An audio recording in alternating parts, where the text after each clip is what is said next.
the lemonade stand that changed everything.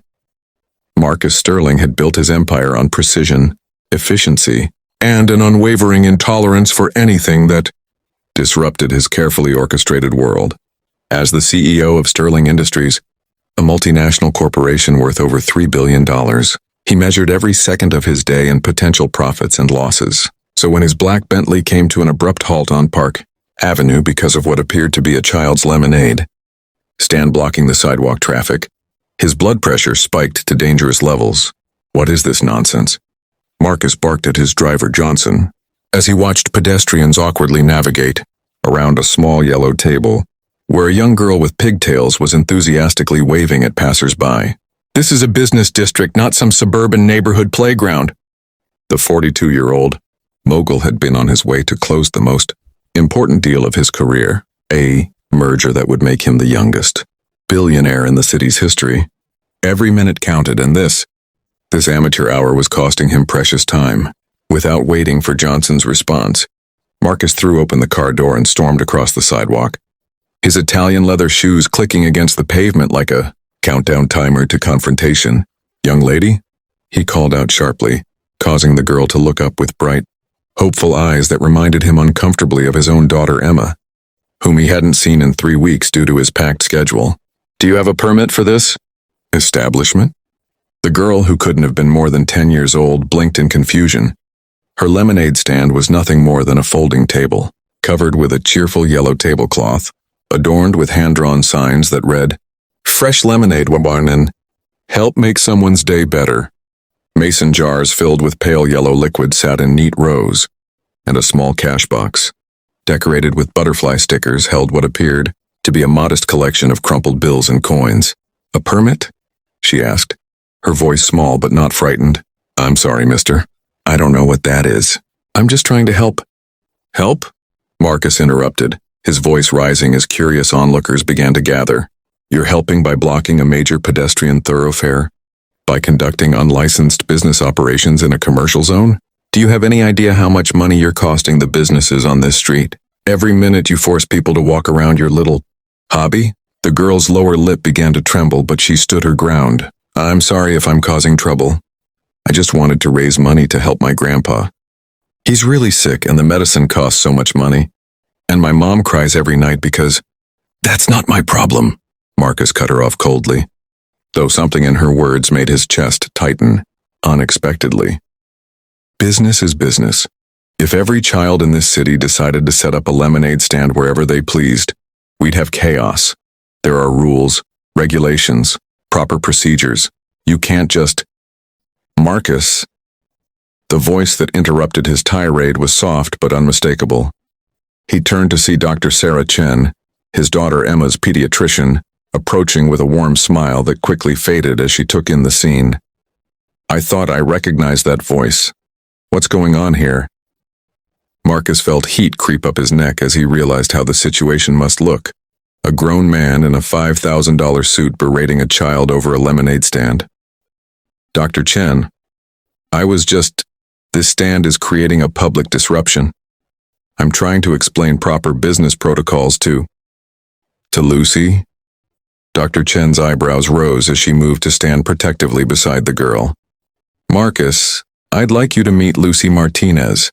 She's been one of my most remarkable patients this year." The world seemed to slow as Dr. Chen placed a gentle hand on Lucy's shoulder. "Lucy, honey, this is Mr. Sterling. His daughter Emma is also one of my patients." Lucy's eyes lit up with recognition despite her earlier tears. "Emma Sterling? The girl with the pretty blonde hair who always brings books to read in the waiting room? She's so nice. She let me borrow her book about dragons last time when I was scared about Grandpa's test results." Marcus felt as though he'd been punched in the stomach. Emma had mentioned making friends at the doctor's office, but he'd been too distracted by quarterly reports to pay attention to the details. You know my daughter?" "She's wonderful," Lucy said, her earlier fear seeming to evaporate as she spoke about Emma. "She told me her daddy works really hard to help lots of people, and that's why he can't always be there. She said she's proud of him even when she misses him." Dr. Chen's expression grew serious as she looked at Marcus. "Lucy has been coming to see me because she's been taking care of her grandfather, who has Alzheimer's disease. Her mother works 3 jobs just to keep up with the medical expenses and basic living costs. Lucy started this lemonade stand because she wanted to contribute somehow. She's been doing this for 3 weeks. And do you know what she does with the money she raises? Marcus found himself unable to speak, a strange sensation building in his throat.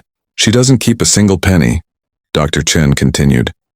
Every dollar goes toward her grandfather's medication. But more than that, she's been using her earnings to buy small gifts for other patients in my waiting room, coloring books for the scared children, magazines for the parents who look overwhelmed. She's created a little lending library with books she finds at garage sales. This child has turned her family's struggle into a way to spread kindness. The gathering crowd had grown larger, and Marcus became acutely aware of the phones pointed in his direction. His reputation, his carefully crafted image, his upcoming deal, all of it seemed to fade as he looked at Lucy's small hands, stained yellow from countless hours of squeezing lemons, and her hopeful expression as she watched him process this information. "Lucy," he said quietly, his voice completely different from the harsh tone he'd used moments before. "Tell me about your grandfather." Her face brightened immediately. "His name is Rafael, but everyone calls him Abuelo Rafa. He used to be a carpenter and he made the most beautiful furniture. He taught me how to measure things precisely and how to sand wood until it's perfectly smooth. But now he forgets things sometimes. He forgets my name or where he is, and it makes him sad. The medicine helps him remember better, but it's really expensive." Marcus knelt down to her eye level, his expensive suit forgotten. "And Emma, she really borrowed books from you?" "Oh yes, she's so smart. And she always asks about Abuelo Rafa. She even drew him a picture once, a man making a rocking chair. She said her daddy taught her that helping people is the most important thing you can do with your life, even if you can't always be there to help everyone yourself." The words hit Marcus like a revelation. Those were his words, spoken to Emma years ago when she was barely old enough to understand them. He'd been so focused on building his empire, on accumulating wealth and power, that he'd forgotten why he'd started in the first place, to make a difference, to help people, to leave the world better than he'd found it. "How much do you usually make in a day?" he asked gently. "On a really good day, maybe $20 or $30, Lucy said proudly. "Yesterday I made $42.37. I was able to buy Abuelo Rafa his medicine and still had enough left over to get a new puzzle for the waiting room at Dr. Chen's office." Marcus stood slowly, his mind racing. He reached into his jacket and pulled out his phone, quickly calculating numbers that would have seemed impossible to Lucy's 10-year-old mind. His upcoming merger would net him personally over $50 million in the first year alone. The watch on his wrist cost more than most people made in a year. The car waiting for him cost more than Lucy's family probably saw in a decade. "Lucy, I owe you an apology," he said, his voice carrying clearly across the now silent crowd. "You're running a better business here than most corporations I know. You've identified a need, created a solution, and you're reinvesting your profits into your community. That's not just good business, that's exceptional leadership." He turned to address the crowd, many of whom were still recording. "Ladies and gentlemen, I want you to meet Lucy Martinez, one of the most inspiring entrepreneurs I've ever encountered. She's not just selling lemonade, she's selling hope, kindness, and community spirit, and I'd like to be her first major investor." Marcus reached into his wallet and pulled out every bill he had, nearly $800. But that wasn't enough. He opened his phone and made a quick call to his assistant. "Patricia, I need you to bring me all the cash from the petty cash fund.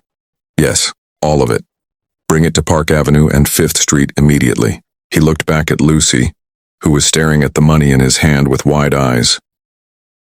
"Lucy, I'd like to buy all of your lemonade today.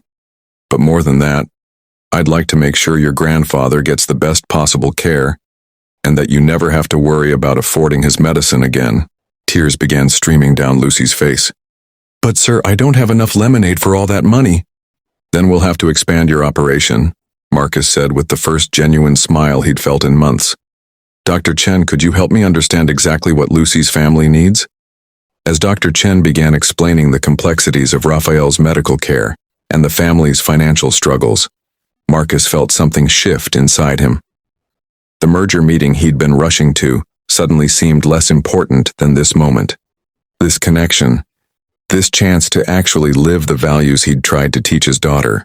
His assistant Patricia arrived within 20 minutes carrying an envelope with $5,000 in cash. But Marcus wasn't finished. He made another call, this time to his lawyer.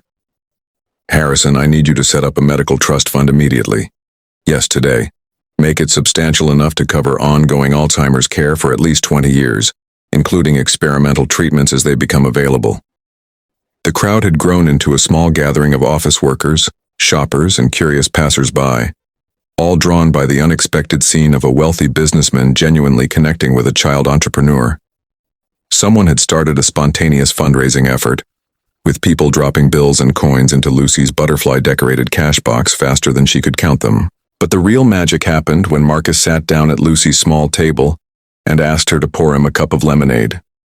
As he sipped the slightly too sweet drink, Lucy told him more about her grandfather's woodworking, her mother's 3 jobs, and her dreams of becoming a doctor like Dr. Chen someday so she could help other families like hers. "You know," Marcus said thoughtfully, "my company is always looking for people with your kind of vision and heart. Have you ever thought about business consulting?" Lucy giggled. "I'm only 10. The best entrepreneurs start early," Marcus replied seriously. "I'd like to offer you a position as my youngest advisor. Your job would be to help me remember what's really important when I'm making business decisions. Would you consider it?" As the afternoon sun began to set, Marcus found himself doing something he hadn't done in years, losing track of time because he was genuinely enjoying a conversation. He learned about Lucy's favorite subjects in school, her love of reading, and her dream of traveling to Spain someday to see the places her grandfather had told her about from his childhood. When it was finally time to pack up the lemonade stand, Marcus helped Lucy fold her table and carry her supplies. He insisted on driving her home to meet her mother and grandfather, much to Johnson's surprise.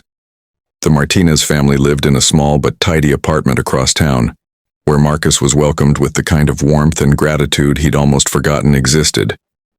Raphael, despite his condition, was having a good day and showed Marcus photographs of the furniture he'd crafted over the years. Beautiful, intricate pieces that revealed an artistic soul and careful attention to detail.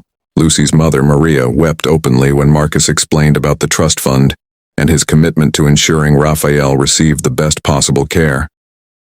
"I don't understand why you're being so kind to us," she said through her tears. "Because your daughter reminded me of something I'd forgotten," Marcus replied simply. "Success isn't about how much you accumulate, it's about how much you contribute. Lucy has contributed more to her community in 3 weeks than I have in 3 years." That evening, Marcus did something unprecedented. He canceled his remaining meetings and went home to have dinner with Emma. As they sat together for the first time in weeks, he told her about meeting Lucy and how her words about being proud of him had changed everything. "Lucy's really special, isn't she, Daddy?" Emma said, her eyes bright with excitement. "She always talks about you when we see each other at Dr. Chen's office. She says she wants to help people the way you do, but she wants to make sure she never gets too busy to spend time with the people she loves." Marcus felt tears prick his eyes as he realized that Lucy, in her innocent wisdom, had articulated the very balance he'd been struggling to find his entire adult life. The next morning, Marcus made another unprecedented decision. He restructured his schedule to include regular Lucy breaks, times when he would step away from his desk and ask himself what Lucy would think about the decisions he was making. He established a scholarship fund for children from families dealing with medical crises, and he began volunteering at Dr. Chen's clinic, reading to children in the waiting room and helping families navigate the complex world of healthcare financing. 6 months later, Lucy's lemonade stand had evolved into Lucy's Hope Stand, a small nonprofit that Marcus helped her establish with proper permits, legal structure, and community support. Every weekend, Lucy and her team of young volunteers sold lemonade and homemade cookies, with all proceeds going to help other families facing medical emergencies. Marcus had become a regular customer and unofficial mentor, often stopping by with Emma to help serve customers and listen to Lucy's latest ideas for expanding their impact. The merger deal he'd been rushing to that first day had gone through successfully, but it no longer felt like his greatest achievement. His greatest achievement was sitting at a small yellow table, Watching Lucy explain to a new volunteer how important it was to always ask customers about their day and to really listen to their answers. She had taught him that true success wasn't measured in dollars or market share. It was measured in moments of genuine human connection and the positive ripples they created in the world. As Marcus watched Lucy pour lemonade for a line of customers that now included CEOs, students, tourists, and neighborhood families, he marveled at how one small girl with a simple dream had managed to accomplish what all his business school training never could. She had shown him how to build something truly valuable. The girl who had been scolded for blocking traffic had become the teacher who unblocked his heart, reminding him that the most profitable investment anyone can make is in the happiness and well-being of others. What did you think of Lucy's inspiring story? Have you ever encountered someone whose simple act of kindness completely changed your perspective on life? Share your own experiences in the comments below. I'd love to hear about the everyday heroes who've made a difference in your world. If stories of real human connection and transformation inspire you, you're in the right place. Here at Trillionaire in Love, we believe that true wealth comes from the relationships we build and the lives we touch. Don't forget to like this video if Lucy's story moved you. Share it with someone who needs to hear this message today, and subscribe to join our community of people who believe in the power of love, kindness, and making a difference, one small act at a time. Ring that notification bell so you never miss our latest stories of hope, transformation, and the incredible power of human connection. Together, we can build a world where success is measured not by what we accumulate, but by what we contribute. See you in the next video.